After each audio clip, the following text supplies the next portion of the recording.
গ্রামের এক কোণে দুই ভাই আসিল, বড় ভাই নাসির আর ছোট ভাই কাশেম।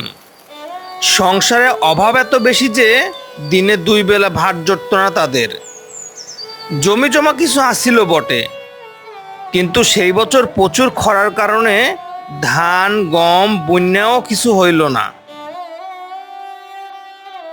একদিন বিকালে হাট থেকে ফেরার সময় এক বুড়া কইল, আচ্ছা, তোমরা দুই ভাই ধান গম বাদ দাও। তোমাদের বাড়ির আঙিনায় তো অনেক জায়গা আছে, সেইখানে বাঁশের মাচা দইয়া মিষ্টি কুমড়া বুনে ফেলাও। আল্লাহ চাইলে ভাগ্য খুলে যাইব। প্রথমে কাশেম বিশ্বাস করল না। সে কইল, এইটা আবার কেমনে হইব ভাই?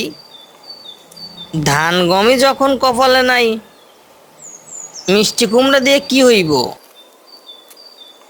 কিন্তু বড় ভাই নাছির কইল, চেষ্টা কইরে দেহি, আল্লাহ চাইলে কিছু একটা হইব।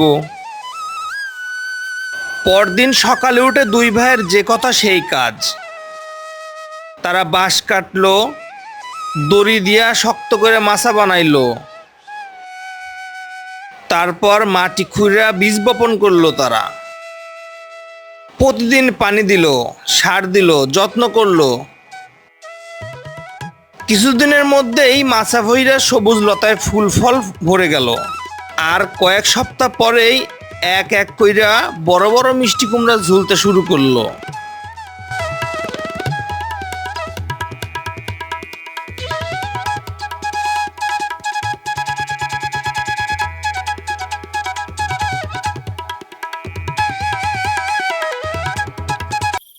একদিন রাতে ঘুমাইবার আগে দুই ভাই মাচার নিচে বসে কুমড়া গুনছে আর স্বপ্ন দেখছে। নাসির বলে, এই কুমড়া বিক্রি হইলে ঘরে চাল ডাল আনুম। আর কাশেম বলে, আর আমি নতুন লুঙ্গি কিনবো।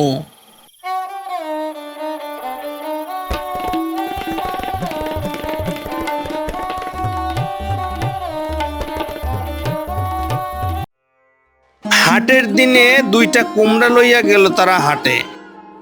গিয়া তো অবাক, মানুষ কুমড়ার উপর ঝাঁপাইয়া পড়ছে। আহা, কি সুন্দর দেখতে তোমাদের মিষ্টি কুমড়া। দাও দাও, আমি লইমু। আমি দাম তোমাদের অনেক বেশি দিমু, কিন্তু তাও আমারও দিতে হইব। তারা দুই ভাই তো অবাক যে তাদের কুমড়ার এত চাহিদা। সেই দিনে দুই ভাই অনেকগুলা কুমড়া বিক্রি করে টাকা জমাইলো এবং বাড়িতে ফিরে অনেক খুশি হইল। কয়েক মাসের মধ্যেই তাদের আঙ্গিনা ভরে গেল কুমড়ার ফসলে।